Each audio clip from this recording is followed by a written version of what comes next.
May 7 bagay na kayang baguhin ang direksyon ng buhay mo sa isang taon. Hindi ito tungkol sa bilis kundi sa tamang direksyon. Marami ang abala ngunit kakaunti ang tunay na umuusad. Ang pagitan ng ingay at pag-angat ay tahimik na disiplina. Ang taong marunong pumili ng focus ay bihirang matalo ng kaguluhan. Sa panahon na lahat ay humihila ng atensyon mo, may iilang prinsipyo lamang na dapat panghawakan. Ang stoic na landas ay hindi umaasa sa swerte kundi sa kontrol. Dito nagsisimula ang tunay na pag-asenso. Kaibigan at kapatid, muli, inaanyayahan kita na mag-subscribe sa ating channel para lagi kang updated sa mga bagong videos na aking gagawin at pakishare na din ito sa iyong mga kaibigan at tayo nang baguhin ang pananaw natin sa buhay. Sinabi ni Marcus Aurelius na ang kalidad ng buhay ay direktang kaugnay ng kalidad ng mga gawain na inuulit araw-araw. Ang karunungang ito ay simple, ngunit mabigat sa responsibilidad. Ang tanong ay kung handa kang mamuhay ayon dito. Ang taong may malinaw na pamantayan ay hindi basta nadadala ng emosyon. Ang lakas ay hindi palaging maingay, at ang disiplina ay hindi palaging nakikita. Sa likod ng bawat tahimik na tagumpay ay may malinaw na focus. Ito ang uri ng lakas na tumatagal kahit magbago ang panahon. Sa video na ito ilalatag ang 7 focus na may kakayahang patibayin ang isip at pagkatao. Hindi ito mga uso, kundi mga haliging nasubok ng panahon. Kapag ang pansin ay nasa tama, ang progreso ay sumusunod. Manatili hanggang dulo at hayaang ang mga prinsipyong ito ang humubog sa susunod mong hakbang. Number 1, ganap na kontrol sa sarili.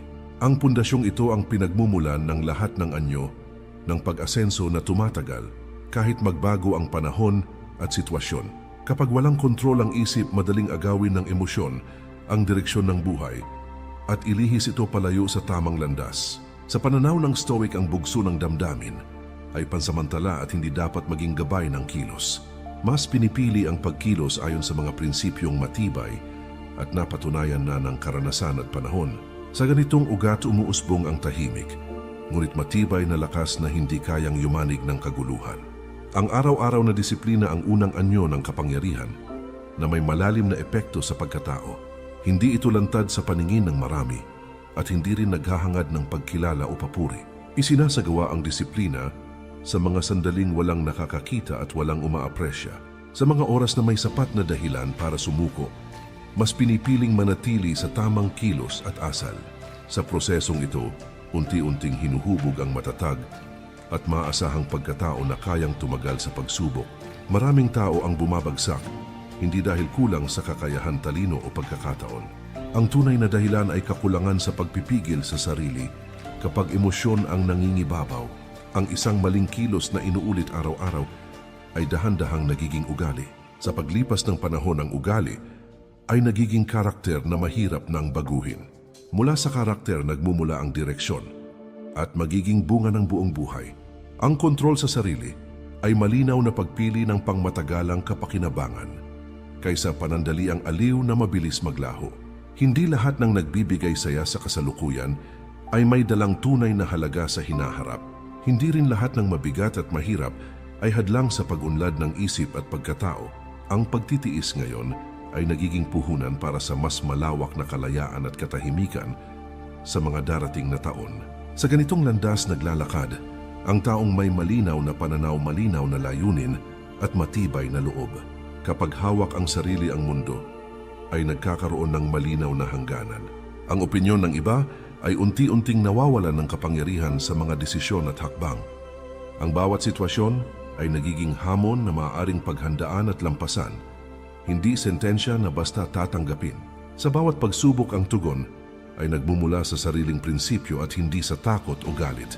Dito nagmumula ang tunay at pangmatagalang pag-asenso na hindi nakasalalay sa swerte o tsamba. Number 2, malinaw na paghihiwalay ng kontrol at hindi kontrolado. Ang malinaw na pag-unawa sa saklaw ng kontrol ang nagiging ugat ng katahimikan at tibay ng loob. Kapag inuubos ang lakas sa mga bagay na hindi kayang baguhin ng isip, ay mabilis mapagod at malito. Sa pananaw ng Stoic, ang karunungan ay nagsisimula sa tamang paglalagyan ng enerhiya. Mas pinipiling ito ng lakas sa sariling kilos pa siya at asal na tunay na napamamahalaan. Sa ganitong pagtingin, nababawasan ng ingay at lumilinaw ang direksyon ng buhay. Ang sariling reaksyon, ang tunay na teritoryo ng kapangyarihan ng isang tao. Ang opinyon ng iba ang takbo ng mundo at ang resulta ng maraming bagay ay wala sa ganap na kontrol. Kapag malinaw ang hangganang ito, ang emosyon ay hindi na basta hinihila ng bawat pangyayari. Ang galit at pagkabalisa ay unti-unting nawawala dahil wala ng maling inaasahan. Sa halip, ang loob ay nananatiling matatag kahit magulo at pabago-bago ang paligid. Maraming tao ang nauubos dahil pilit kinokontrol ang mga bagay na hindi naman kanila. Ang bunga nito ay pagkapagod na walang kapalit at sama ng loob na walang patutunguhan. Sa Stoic na landas, ang pagtanggap ay hindi pagsuko kundi malinaw na pagkilala sa realidad. Ang pagtanggap ay nagbibigay ng espasyo upang makakilos ng mas maayos at mas epektibo. Mula sa puntong ito, nagsisimulang mabuo ang tunay na kapanatagan. Ang pagtuon sa kontrolado ay nagbibigay ng malinaw na direksyon sa bawat araw. Ang pansin ay inilalagay sa pagpapabuti ng sarili, hindi sa paninisi o paghahambing. Ang bawat kilos ay nagiging sinasadya at hindi bunga ng emosyon. Ang progreso ay masusukat dahil malinaw ang pamantayan at layunin. Sa ganitong paraan ng buhay ay nagiging mas simple ngunit mas may lalim. Kapag tinanggap ang hangganan ng kontrol ang isip, ay nagiging mas payapa at buo. Ang problema ay nagiging gawain na maaring harapin hindi pasaning emosyonal. Ang kabiguan ay nagiging aral na nagpapalakas, hindi sugat na paulit-ulit binubuksan. Ang tagumpay ay tinatanggap ng may kababaang loob at hindi pagmamataas. Dito nahuhubog ang lakas na hindi kayang yumanig ng kapalaran o opinyon ng mundo. Number 3, pagpapahalaga sa oras at panahon. Ang bawat sandali ay yaman na hindi na maibabalik at ang wastong paggamit nito ay nagtatakda ng direksyon ng ating buhay. Kapag pinahalagahan natin ang bawat minuto, nagiging malinaw ang ating layunin at nakikita natin ang tunay na mahalaga sa pag-unlad. Ang oras ay hindi naghihintay at ang bawat pagkaantala ay nagiiwan ng puwang para sa panghihinayang sa hinaharap. Ang wastong paglalaan ng panahon ay pundasyon ng disiplina at karunungan na nagtataguyod ng mas matatag na pagkatao. Seneca ay nagsabi na ang oras ay buhay at ang nasasayang na sandali ay nasasayang ang buong buhay. Ang pagpapahalaga sa oras ay higit pa sa pamamahala ng gawain. Ito ay pagtutok sa bagay na nagbibigay halaga sa ating buhay. Kapag nauunawaan natin ang limitasyon ng bawat sandali, nagiging mas maingat tayo sa desisyon at mas pinipili ang makabuluhang bagay. Hindi dapat lumipas ang araw ng walang saysay sapagkat ang walang kabuluhang pagkilos ay nagiiwan ng panghihinayang. Ang karunungan ay natututo mula sa oras at ang pagtanggap sa limitasyon nito ay nagbubukas ng pinto sa malinaw na pag-iisip. Si Marcus Aurelius ay nagsabi na bawat sandali ay pagkakataon upang mamuhay ng may karunungan. Kapag nauunawaan ang kahalagahan ng oras, natututo ang tao na mamuhay ng may intensyon at hindi pabaya sa walang saysay na bagay. Ang bawat minuto ay may potensyal na magdala ng tagumpay o pagkatalo, at ang wastong paggamit nito ay nagtatakda ng direksyon ng ating buhay. Ang wastong paggamit ng oras ay pundasyon ng matatag na pagkatao at malinaw na pag-iisip. Ang disiplina sa oras ay nagpalalakas ng loob at pagpapatalino sa sarili sa bawat hakbang. Si Epictetus ay nagpaalala na hindi ang haba ng taon ang mahalaga, kundi kung paano mo ginugol ang bawat araw. Ang oras ay salamin ng ating pagpapahalaga sa buhay, at bawat sandali na ginugol ng may layunin ay nagiiwan ng bakas ng karunungan. Kapag ginugol natin ang sandali ng may intensyon, nagiging mas makabuluhan ang ating pag-unlad at karanasan. Ang bawat hakbang na may direksyon ay nagtuturo sa atin ng disiplina at kakayahang harapin ang hamon ng may kapanatagan. Ang pagtutok sa mahahalaga kaysa sa distraksyon ay nagbubukas ng pinto sa tunay na karunungan. Number 4, pagpapaunlad ng katahimikan ng isip. Ang katahimikan ng isip ay hindi kawalan ng damdamin kundi kakayahang manatiling kalmado kahit sa gitna ng kaguluhan at hamon. Kapag natutunan nating pamahalaan ang emosyon at hindi hayaan kontrolin tayo ng galit o takot, nagiging mas malinaw at matatag ang ating mga desisyon. Ang kapayapaan ng isip ay nagbibigay daan sa mas malalim na pag-unawa sa sarili at sa mundo at tumutulong harapin ang problema ng may tapang at karunungan. Ang pagpapaunlad ng katahimikan ay pundasyon ng disiplina sa sarili at nagpapalakas ng loob sa bawat hakbang sa buhay. Si Marcus Aurelius ay nagsabi na ang tunay na kalayaan ay nagmumula sa kontrol sa isip at hindi sa panlabas na bagay. Ang katahimikan ng isip ay nagmumula sa pagtanggap ng mga bagay na hindi natin kontrolado habang buong tapang hinaharap ang kaya nating baguhin. Kapag nanatili tayong mahinahon sa kaguluhan, mas nagiging malinaw ang ating desisyon at mas tumitibay ang ating karakter. Ang disiplina sa isip ay proteksyon laban sa stress at pagkabalisa at nagbubukas ng pinto sa mas malinaw na pananaw sa buhay. Ang bawat araw na pinapalakas natin ang isip at pinapanatili ang kapayapaan nito ay nagdadala ng mas matatag na pagkatao. Si Epictetus ay nagsabi na ang katahimikan ng isip ay hindi nakukuha sa panlabas na bagay, kundi sa sariling pananaw at kontrol sa sarili.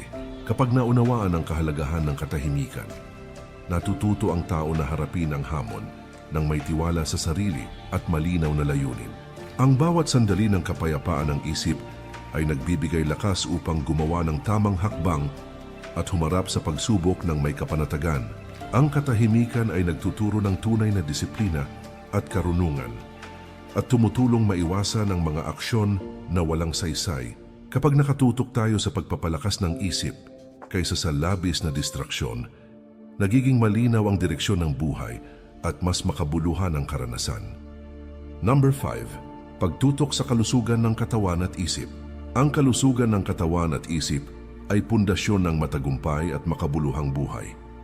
Sapagkat kapag maayos ang isa, mas nagiging handa tayo sa anumang hamon.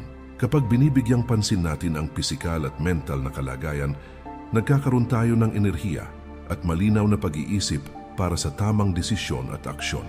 Ang katawan at isip ay magkaugnay at ang pangangalaga sa isa ay nagdudulot ng balanseng lakas at katahimikan sa kalooban. Ang disiplina sa pagkain, ehersisyo at mental na pag-aalaga ay nagtuturo sa atin ng pasensya at determinasyon sa lahat ng aspeto ng buhay. Si Epictetus ay nagsabi na ang pag-aalaga sa sarili ay hindi kayabangan, kundi tanda ng karunungan at respeto sa buhay na ipinagkaloob sa atin. Ang pagtutok sa kalusugan ay higit pa sa pisikal na anyo. Ito ay paghubog ng kakayahan upang mas maayos nating harapin ang hamon at oportunidad ng buhay. Kapag pinapalakas ang katawan, mas nagiging matibay tayo sa stress at mas may kakayahang panatilihin ang katahimikan ng isip sa kabila ng kaguluhan. Ang wastong pahinga at balanseng gawain ay nagbibigay daan sa mas malinaw na pag-iisip at mas mataas na produktibidad sa bawat hakbang. Kapag iniingatan natin ang ating katawan at isip, nagiging mas handa tayo sa pag-abot ng ating layunin at sa pagtanggap ng mga pagsubok ng may tapang. Si Marcus Aurelius ay nagsabi na ang malusog na katawan at isip ay sandigan ng karunungan at kapayapaan sa loob ng sarili. Ang pangangalaga sa sarili ay hindi lamang pisikal na gawain kundi disiplina ng isip at puso upang mas mapahalagahan ang bawat sandali at hakbang sa buhay. Kapag naiintindihan natin ang kahalagahan ng kalusugan, mas nagiging responsable tayo sa ating mga desisyon at nakakaiwas sa kapahamakan at pagkaantala ng tagumpay. Ang katawan at isip na maayos ay nagbibigay lakas sa ating determinasyon at nagtuturo ng katatagan sa harap ng mga pagsubok. Ang bawat hakbang tungo sa pagpapaunlad ng kalusugan ay nagtuturo ng disiplina, pasensya at pagpapahalaga sa sarili. Number 6. Pagpapalawak ng kaalaman at kakayahan. Ang kaalaman at kakayahan ay nagbibigay lakas sa bawat desisyon at aksyon at nagsisilbing gabay upang mas maayos nating harapin ang hamon ng buhay. Kapag patuloy tayong natututo at nag-iensayo, nagiging mas handa tayo sa mga pagbabago at mas malinaw ang ating direksyon sa pag-unlad. Ang pag-aaral at pagsasanay ay hindi lamang tungkol sa impormasyon, kundi sa paghubog ng disiplina, pasensya at kakayahang mag-isip ng malalim. Ang pagpapalawak ng kakayahan ay nagbubukas ng mas maraming oportunidad at nagtuturo sa atin na maging mas responsable at maalam sa ating mga hakbang.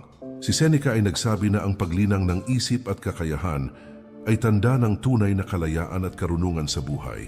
Ang patuloy na pag-aaral ay hindi nagtatapos sa paaralan kundi sa bawat karanasan at hamon na ating hinaharap sa araw-araw.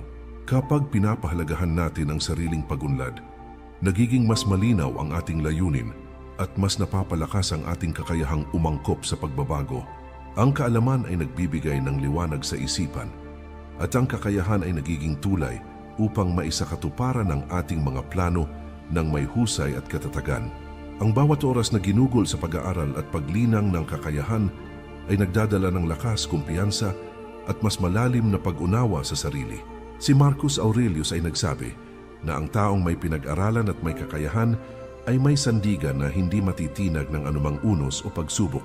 Ang pagpapalawak ng kakayahan at kaalaman ay nagbubukas ng pinto sa mas malalaking oportunidad at mas mataas na antas ng pag-unlad.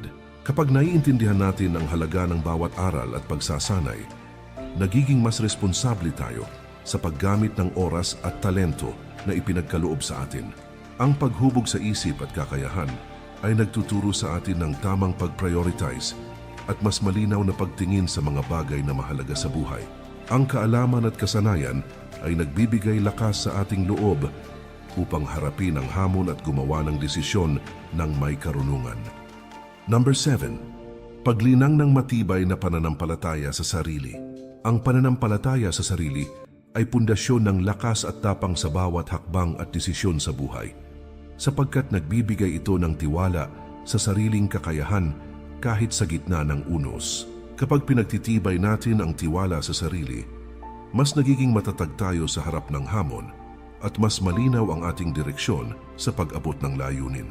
Ang tunay na pananampalataya sa sarili ay hindi kayabangan kundi pag-unawa sa sariling kakayahan at pagtanggap sa limitasyon ng may determinasyon na magtagumpay.